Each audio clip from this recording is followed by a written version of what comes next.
Hello प्यारे बच्चों, कैसे आप लोग? उम्मीद करते हैं आप लोग अच्छे होंगे। तो इस वीडियो में आप लोग लेके आ गए हैं 12th हिंदी का मोस्ट वीवीआई ऑब्जेक्टिव। क्या वो 12th हिंदी का मोस्ट वीवीआई ऑब्जेक्टिव जो पूरे बोर्ड लेवल प्रश्न है। तो आप लोग इस वीडियो को अंत तक देखिएगा और कलम और कॉपी लेकर बैठ जाइए, क्योंकि इस वीडियो में सारे वीवीआई प्रश्न होने वाला है। क्या वो वीवीआई प्रश्न होने वाला है? तो चलिए हम अपने प्रश्न की ओर चलते हैं। तो यहाँ पर हमारा पहला प्रश्न जो है वो क्या कह रहा है कि ओ सदा नीरा शीर्षक पाठ के लेखक कौन है? क्या वो कि ओ सदा नीरा शीर्षक पाठ के जो लेखक हैं वह कौन है? तो आप लोगों को पता होगा कि वो सत्यनीरा शीर्षक पाठ के जो लेखक है बाबू, वह जगदीश चंद्र माथुर है। कौन है बाबू? जगदीश चंद्र माथुर। यहाँ पर राइट आंसर हो जाएगा ऑप्शन नंबर ए। सारे बोर्ड लेवल प्रश्न है, तो आप लोग एक भी प्रश्न को मिस नहीं करिएगा, सारे प्रश्न को नोट करते चलिए। चलिए अगले प्रश्न की ओर। हमारा 2 नंबर प्रश्न इधर क्या कह रहा है कि मोहन राकेश का जो जन्म हुआ था वह कब हुआ था? क्या बाबू कि मोहन राकेश का जो जन्म हुआ था वह कब हुआ था बाबू? तो मोहन राकेश का जो जन्म हुआ था बाबू, वह हुआ था 1925 ईस्वी में। कब हुआ था? 1925 ईस्वी में जो मोहन राकेश का जन्म हुआ था। तो यहाँ पर राइट आंसर होगा ऑप्शन नंबर ए, इसका राइट आंसर हो जाएगा। ओके बाबू, चलिए नेक्स्ट प्रश्न की ओर। हमारा अगला प्रश्न यहाँ क्या कह रहा है कि सिपाही की माँ निम्न में से कौन है? क्या वो कि सिपाही की जो माँ है वह निम्न में से कौन है? तो सिपाही की जो माँ है, आप लोगों को पता होगा, जल्दी से बताइए कि सिपाही की माँ कौन है। तो सिपाही की जो माँ है वह बिशनी है। कौन है बाबू? वह बिशनी है। यहाँ पर राइट आंसर होगा ऑप्शन नंबर ए, बिशनी। आप लोग कमेंट फटाफट से कमेंट करते चलिएगा, ताकि आप लोगों को पता चल सके कि आप लोगों की अभी कितनी तैयारियां हो चुकी है। अगर तैयारी में आप लोगों को कोई प्रॉब्लम है तो कोई दिक्कत नहीं है, आप लोग हमारे साथ जुड़े रहिए, आप लोगों की पूरी तैयारी जो है वो बेहतर तरीका से हो जाएगा। ओके बाबू, तो यहाँ पर प्रश्न क्या कह रहा है कि पुत्र वियोग शीर्षक कविता है ये। क्या बाबू कि पुत्र वियोग जो कविता है वह क्या है बाबू? तो पुत्र वियोग जो कविता है बाबू, वह एक शोक गीत है। क्या बाबू? वह एक शोक गीत है। आप लोग याद रखिएगा, यहाँ पर राइट आंसर होगा ऑप्शन नंबर सी। यहाँ पर देखिएगा हमारा प्रश्न क्या कह रहा है कि ओ सदनीराज जगदीश चंद्र माथुर के किस निबंध संग्रह से संकलित है? क्या बाबू कि ओ सदनीराज शीर्षक पाठ जो है वह जगदीश चंद्र माथुर के किस संग्रह निबंध संग्रह से जो है वह संकलित है, ये पूछ रहा है। तो ओ सदनीराज जो पाठ है बाबू, वह किस निबंध संग्रह से जो संकलित है, ये आप लोगों को बताना है। तो वो है बाबू हमारे बोलते क्षण से। किससे बाबू? बोलते क्षण से संकलित है। यहाँ पर राइट आंसर होगा ऑप्शन नंबर बी।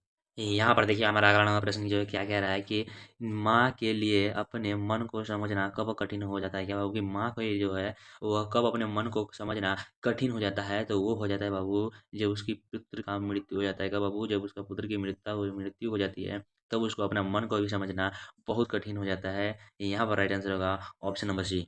हमारा यहाँ पर 7 नंबर प्रश्न क्या कह रहा है कि सुकून की तलाश। क्या बाबू कि सुकून की तलाश क्या है? क्या है बाबू? सुकून की जो तलाश है बाबू, वह क्या है, आप लोगों को बताना है। फटाफट से जवाब दीजिएगा कि सुकून की तलाश क्या है। तो सुकून की जो तलाश है बाबू, वो है गजलों का संग्रह। क्या है बाबू? गजलों का संग्रह। यहाँ पर राइट आंसर हो जाएगा ऑप्शन नंबर ए, इसका राइट आंसर हो जाएगा। यहाँ पर देखिए हमारा 8 नंबर प्रश्न जो है क्या कह रहा है कि कविता के प्रतिमान की रचना है। क्या प्रति वो कविता के वर्तमान रचना जो है वह किसका है? तो कविता के वर्तमान जो रचना है बाबू, वो हमारे नामवर सिंह का है। किसका है? नामवर सिंह जी का है। यहाँ पर राइट आंसर होगा ऑप्शन नंबर डी। ओके बाबू, यहाँ पर राइट आंसर क्या हो जाएगा? Option number D. आप लोग याद रखिएगा। देखिए हमारा अगला नंबर प्रश्न क्या कह रहा है कि प्रगति और समाज साहित्य के किस विद्या की रचना है? क्या बाबू की कवि प्रगति और समाज साहित्य की जो है वह किस विद्या की जो रचना है, ये आप लोग को बताना है। फटाफट से बताइएगा कि कौन से है। तो वो है बाबू हमारा आलोचनात्मक निबंध है। क्या बाबू? आलोचनात्मक निबंध है। याद रखिएगा, प्रगति और समाज साहित्य की कौन सी विद्या है? आलोचनात्मक निबंध। यहाँ पर राइट आंसर होगा ऑप्शन नंबर बी। यहाँ पर देखिए हमारा प्रश्न क्या कह रहा है कि राम की शक्ति पूजा किसकी कविता है? क्या होगा कि राम की जो शक्ति पूजा है वह किसकी कविता है? तो वो है बाबू हमारे निराला की कविता है। किसकी बाबू? निराला की कविता है। यहाँ पर राइट आंसर होगा ऑप्शन नंबर डी। यहाँ पर प्रश्न क्या कह रहा है, बताइएगा कि कौन सी कृति जगदीश चंद्र माथुर की है? क्या बाबू की कौन सी कृति जो है वह जगदीश चंद्र माथुर जी की है? तो ये आप लोगों को पता होगा कौन सी है बाबू। ये है भोर का तारा। क्या बाबू की भोर का तारा जो लिखा गया है वो जगदीश चंद्र माथुर जी द्वारा लिखा गया है। ये यहाँ पर राइट आंसर होगा ऑप्शन नंबर डी। 12 प्रश्न यहाँ ध्यान से देखिएगा कि मुक्ति बोध का जन्म स्थल है। क्या बाबू कि मुक्ति बोध का जो जन्म स्थल है वह कहाँ है बाबू? तो मुक्ति बोध का जो जन्म स्थल है बाबू, वह छत्तीसगढ़ में है। क्या बाबू? छत्तीसगढ़ में। यहाँ पर राइट आंसर होगा ऑप्शन नंबर बी, छत्तीसगढ़। यहाँ 13 प्रश्न को देखिएगा क्या कह रहा है कि अधिनायक शीर्षक कविता के कवि हैं। क्या बाबू? अधिनायक शीर्षक कविता के जो कवि है वह कौन है? तो अधिनायक शीर्षक कविता की जो कवि है बाबू, वह कौन है? फटाफट से आप लोग बताइएगा कि अधिनायक शीर्षक कविता के जो कवि हैं वह कौन है? तो वो है बाबू हमारे रघुवीर सहाय। कौन है? अधिनायक शीर्षक पाठ के कविता के कवि हैं वह रघुवीर सहाय है। ये आप लोगों को पता होगा। यहाँ पर राइट आंसर होगा ऑप्शन नंबर सी। यहाँ पर देखिए हमारा 14 प्रश्न क्या कह रहा है कि डायरी विधा से संबंधित रचना है। कि डायरी जो है बाबू वह किस विद्या से संबंधित रचना है। तो वो कौन है बाबू, हंसते हुए मेरा अकेलापन। कौन बाबू, हंसते हुए मेरा अकेलापन जो है बाबू वह डायरी है। क्या बाबू, वह डायरी से संबंधित रचना है। ये आप लोग याद रखिएगा। यहाँ पर राइट आंसर होगा ऑप्शन नंबर सी। यहाँ पर देखिए हमारा अगला नंबर प्रश्न क्या कह रहा है कि कौन सी रचना मल्यज की है। क्या बाबू, कि कौन सी जो रचना है वह मल्यज की है, ये आप लोगों को बताना है। तो कौन सी रचना मल्यज की है, तो वो है बाबू हमारा कौन, कविता से साक्षात्कार। क्या बाबू, कविता से साक्षात्कार जो है वह मल्य जी के द्वारा लिखा गया है। ये यहाँ पर राइट आंसर होगा ऑप्शन नंबर बी। यहाँ पर देखिए हमारा 16 नंबर प्रश्न ध्यान से क्या कह रहा है कि प्यारे नन्हे बेटे को के लेखक हैं, कि प्यारे नन्हे बेटे को जो है उसके लेखक कौन है, ये आप लोग को बताना है। तो वो कौन है बाबू, तो वो है हमारे विनोद कुमार शुक्ल। कौन है, विनोद कुमार शुक्ल जो है वो प्यारे नन्हे बेटे को जो है लिखे हुए हैं। ये बात ये रखिएगा। तो यहाँ पर राइट आंसर होगा ऑप्शन नंबर बी। अगला नंबर प्रश्न देखिएगा ध्यान से क्या कह रहा है कि विनोद कुमार शुक्ल का जन्म कब हुआ था। क्या बाबू, कि विनोद कुमार शुक्ल का जो है वह जन्म कब हुआ था, तो उनका जन्म हुआ था बाबू 1 जनवरी 1937। क्या बाबू, 1 जनवरी 1937 ईस्वी का इनका जन्म हुआ था। इसका राइट आंसर होगा ऑप्शन नंबर ए। यहाँ पर देखिएगा 18 नंबर प्रश्न को कि एक उत्तर, क्या बाबू, एक उत्तर आधुनिक त्रासदी है। क्या बाबू, कि एक उत्तर आधुनिक त्रासदी जो है इन पाठ में से कौन है, दरियाई घोड़ा, मैंगोलिस, तिरेक्ष या सुनो कारीगर। तो वो हो जाएगा बाबू हमारा क्या, वो सुनो कारीगर जो है एक आधुनिक त्रासदी है। इसका राइट आंसर होगा ऑप्शन नंबर ए। यहाँ पर देखिएगा हमारा 19 नंबर प्रश्न क्या कह रहा है कि निम्न में से कौन सी रचना मुक्ति बोध जी की है। क्या बाबू, कि निम्न में से जो कौन सी रचना जो है वो वह मुक्ति बोध की है। ये आप लोगों को बताना है कि निम्न में से कौन सी रचना जो है वह मुक्ति बोध की है। बाबू कौन सी रचना मुक्ति बोध की है, ये है आप लोगों को बताना है। तो वो है बाबू हमारा चांद का मुंह टेढ़ा है। कौन बाबू, कि चांद का मुंह टेढ़ा जो है वह मुक्ति बोध द्वारा जो लिखा गया है। तो यहाँ पर राइट आंसर होगा ऑप्शन नंबर सी। इसका राइट आंसर हो जाएगा। यहाँ पर देखिए हमारा 20 नंबर प्रश्न क्या कह रहा है कि हंसो हंसो जल्दी हंसो के कवि कौन है। क्या बाबू, कि हंसो हंसो जल्दी हंसो के कवि जो है वह कौन है बाबू, तो वो है हमारा रघुवीर साय जी। कौन है, रघुवीर साय जी। आप लोगों को पता होगा कि हंसो हंसो जल्दी हंसो के जो कवि हैं और रघुवीर साय है। यहाँ पर राइट आंसर होगा ऑप्शन नंबर ए। यहाँ पर देखिए हमारा 21 नंबर प्रश्न क्या कह रहा है कि तीन कठिया प्रथा संबंधित है। ये आप लोगों को बताना चाहिए कि तीन कठिया प्रथा जो संबंधित है वह किससे संबंधित है, ईंख से, तंबाकू से, मसाला से या नील से, ये आप लोगों को बताना है। तो तीन कठिया प्रथा जो संबंधित है बाबू वो हमारा नील से संबंधित है। ये आप लोगों को पता किससे संबंधित है, तो वो है नील से संबंधित है। किसे बाबू, नील से संबंधित है, आप लोगों को पता होगा। तो यहाँ पर राइट आंसर क्या हो जाएगा ऑप्शन नंबर डी। क्या बाबू, ऑप्शन नंबर डी इसका राइट आंसर हो जाएगा। यहाँ पर 22 नंबर प्रश्न को ध्यान से देखिए क्या कह रहा है कि ओ सदा नीरा किसको नियमित बनाकर लिखा गया है। क्या बाबू, कि ओ सदा नीरा जो पाठ है वह किसी को नियमित बनाकर जो है वो लिखा गया था। तो वो बनाया गया था बाबू गंडक को। किसको, गंडक को नियमित बनाकर लिखा गया है। यहाँ पर राइट आंसर होगा ऑप्शन नंबर ए। और एक प्रश्न और भी आता है कि गंडक नदी का जल जो है वो सदियों से कैसा रहा है, तो उसका हो जाएगा बाबू चंचल रहा है। कैसा रहा है, चंचल रहा है। तो यहाँ पर राइट आंसर हो जाएगा ऑप्शन नंबर ए।